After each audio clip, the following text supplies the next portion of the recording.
کہ جو شخص یہ چاہتا ہے اللہ میری نسلوں کے لیے رزق کے دروازے کھلے رکھ، رزق کے روحانی اور رزق کے جسمانی، اللہ میری نسلوں کے لیے دنیا کی مہنگائیاں، حالات، کرائسس، ناکامیاں اور پتہ نہیں آگے مہنگائیوں کی صورتحال کیا ہوگی، لیکن اللہ مجھ سے اور میری نسلوں سے رزق نہ چھین، تو فرمایا اس شخص کو کہے کہ سورۃ فاتحہ پڑھ، اور سورۃ فاتحہ کو ایک بار پڑھ، اور جب پہنچ ایاک نعبد و ایاک نستعین، اس کو 40 منٹ ایسے وجدان، ایسے درد، ایسی کیفیت کہ کوئی دنیا کا کوئی فرد مجھے یاد نہ رہے سوائے اس کی ذات کریمی کے، اور اس کو دہرا دہرا دہرا دہرا، اس کو دہرا، اور کہا کہ میں نے وہ پڑھنا شروع کر دیا، پڑھنا شروع کر دیا۔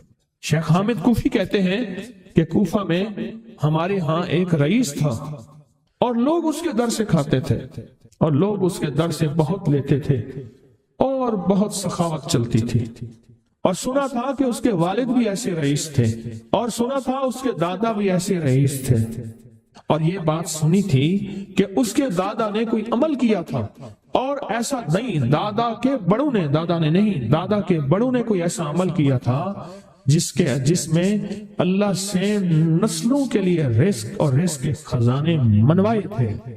کتنے لوگ ایسے ہیں، مال دولت چیزیں، ایسے حالات اور گردش میں آئے کہ ناموری سے گمنامی میں چلے گئے۔ مجھے یاد ہے کہ میں ٹاؤن شپ میں ایک بندے سے ملا، یہ بات ہے آج سے کوئی 27-28 سال پہلے کم و بیش، ایسے چھوٹا سا کمرہ تھا اور مختصر سی 2-3 کرسیاں، ایک ٹوٹی سی میز، اور کہا کہ میں لاہور میں میرا سکہ چلتا تھا، میرا نام یہ ہے، نام مناسب نہیں، رازداری زندگی کا پہلا حصہ ہے، اور میرا نام یہ ہے، اور میرا اپنا ذاتی جہاز تھا، اور یہ مال تھا، اور یہ چیز تھا، اور آج میرا حال یہ ہے کہ اگر میں دوائی لوں گا تو یہ بندہ پیسے دے گا جو ساتھ کھڑا تھا، میرے پاس دوا کے پیسے نہیں ہیں۔ مجھے ہمارے مخلص ہیں، وہ کہنے لگے کہ میرے والد جن کے پاس جاب کرتے تھے ان کا بہت بڑا کاروبار تھا، انہوں نے اس دور میں 14,000 کی گاڑی لی تھی نئی، اور پھر 16,000 کی گاڑی لی، نئی گاڑی، کتنے کی؟ 16,000 کی گاڑی لی، 100 کا نوٹ بانٹتے تھے، صبح سے شام تک، شام سے صبح تک لوگ لین لگا کے لیتے تھے، اور جس دور میں 250 روپے کے 5 مرلے جگہ ملتی تھی، 250 فٹ جگہ ملتی تھی، نہ 125 فٹ، 125 جگہ ملتی، 5 مرلے 250 روپے کی، اور وہ بیچتے تھے۔ اور پھر ایک وقت ایسا آیا ہر چیز ختم ہو گئی۔ میرے پاس ایک ڈرائیور تھا، وہ کہنے لگا کہ میرے مالک ہیں جن کے پاس پہلے میں کام کرتا تھا، ان کے حالات آ گئے تو میں نے آپ کے پاس آپ کی ڈرائیوری کی، اگر رمضان میں کوئی بچا ہوا لنگر ہو وہ انہیں بلا لوں، آپ دے دیں گے؟ تو ہم رمضان میں مجمع آتا تو کوشش کی جاتی ہے کہ ان کو کھانا تازہ کھلایا جائے، تو میں نے کہا ٹھیک ہے، کہا کہ کچھ پیسے بھی ہو جائیں۔ میں کون ہے؟ کہا کہ فلاں لاہور کا، نہیں جانتے آپ؟ ہاں جانتا ہوں، اتنی بڑی سوسائٹی ہے، بڑی مالداروں کی۔ کہا یہ 28 مربع جگہ انہی کی تھی، اور آج سے 40 سال پہلے انہوں نے یہ جگہ بیچی تھی، اور اتنے کروڑوں میں اتنے میں بیچی تھی۔ اب وہ ایک چھوٹے سے مکان میں رہتے ہیں، سب کچھ ختم ہو گیا ہے، سب کچھ ختم ہو گیا ہے، اور ان کے گھر کھانا نہیں ہوتا، اور آپ اگر کھانا دیں گے تو ان کے گھر میں 2-3 وقت اچھا گزر جائے گا۔ میں اپنی نسلوں کے لیے تمنگری منوا لے، اپنی نسلوں کے لیے رزق منوا لے، اپنی نسلوں کے لیے وسعت منوا لے۔ تو کہے کہ مال بہت ہے اور نسلوں کے کام آئے گا، مال رکھنا جائز ہے، حلال جائز ہے، لیکن یہ شرط نہیں ہے کہ وہ رہے گا یا نہیں رہے گا۔ یہ میری ساتھ چوک ہے، یہاں کرتبہ چوک، یہاں 2 پلازے مجھے بندے نے بتائے، اب اس کے نہیں ہیں، کہا یہ اور یہ اس بندے کا ہے، فلاں نام کے بندے کا، اور اس کا آج کچھ نہیں رہا۔ اب وہ جس کسائی سے گلبرگ میں ہے، یہاں لاہور میں، جس سے بہت منو گوشت آتا تھا اور بڑے بڑے رئیس دعوتیں پکتی تھی، چپ کر کے جاتا ہے اور وہ کچھ پیسے اس کی مٹھی میں ڈال دیتے ہیں اور وہ اس سے زندگی کا گزر بسر ہوتا ہے۔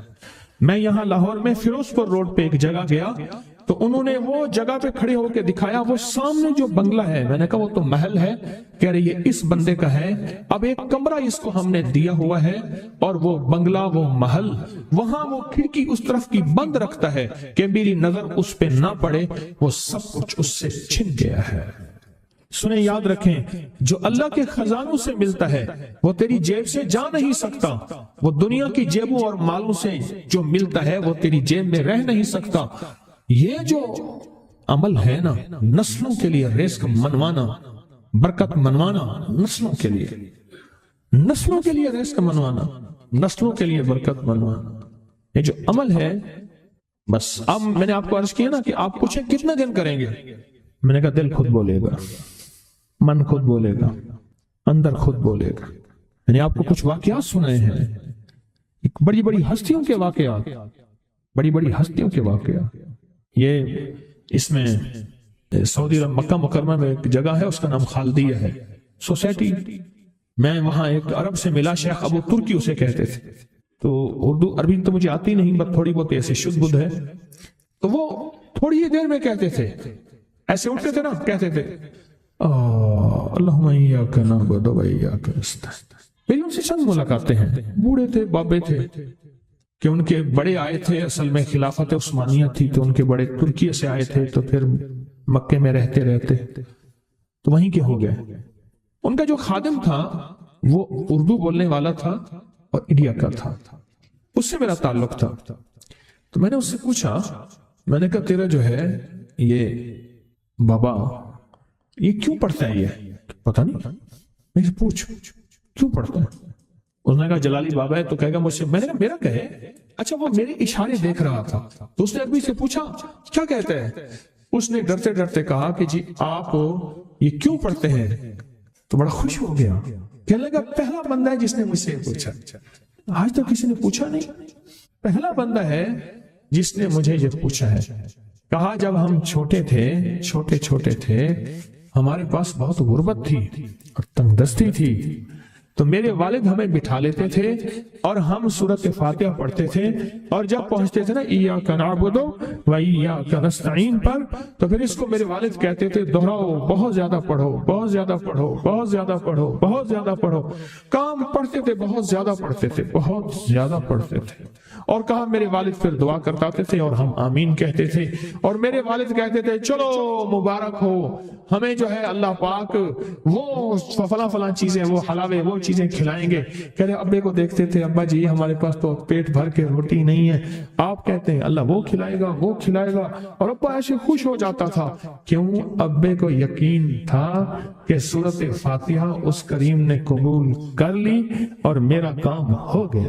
وَمَن يَتَوَکَّلْ عَلَى اللَّهِ، آ میرے بندے میری ذات پہ بھروسہ کر کے دیکھ، میرے قریب آ کے دیکھ، مجھ سے دوستی لگا کے دیکھ تو صحیح، میں کر کے دکھاؤں گا۔ میرے آقا کا فرمان ہے، حضور سرور کونین صلی اللہ تعالی علیہ وسلم کا، جو فجر کی نماز کے بعد، کس کی نماز کے بعد؟ جب فجر کی نماز کے بعد سورۃ یاسین پڑھتا ہے، اللہ پاک جل شانہ فرماتے ہیں کہ جا آج کے سارا دن کی کاموں کی کفایت، تیرے سارے کاموں کی کفایت میرے ذمہ ہے۔ کتنی دفعہ پڑھتا ہے؟ ایک بار۔ جو فجر کی نماز کے بعد سورۃ یاسین پڑھتا ہے تو اللہ پاک فرماتے ہیں جا آج سارا دن کے کاموں کی کفایت میرے ذمہ ہے، یعنی سارے تیرے کام میرے ذمہ ہیں، میرے ذمہ ہیں۔ میں ایک عمل بتایا کرتا ہوں کہ جب آپ کسی نئے گھر میں جائیں 81 بار سورۃ یاسین مل کے پڑھ لیں۔ نئے گھر میں جائیں، اپنے گھر میں رہتے ہوئے تسبیح خانہ نیا گھر ہے، وہ گھر بھی عارضی ہے، بھی عارضی، کیا خیال ہے؟ اور یہاں اگر سورۃ یاسین 81 دفعہ پڑھ لیں، وہاں کی ساری برکات نصیب ہوتی ہیں۔ یہ جو 81 کا عدد ہے یہ اوتاد کا ہے۔ قرآن کی کون سی آیت ہے اوتاد کے ساتھ؟ والجبال اوتادا۔ اوتاد عربی زبان میں میخوں کو کہتے ہیں، ہم نے پہاڑوں کو میخیں بنا دی ہیں۔ اوتاد۔ جو بندہ 81 دفعہ سورۃ یاسین جو مجمع مل کے پڑھ لے، 81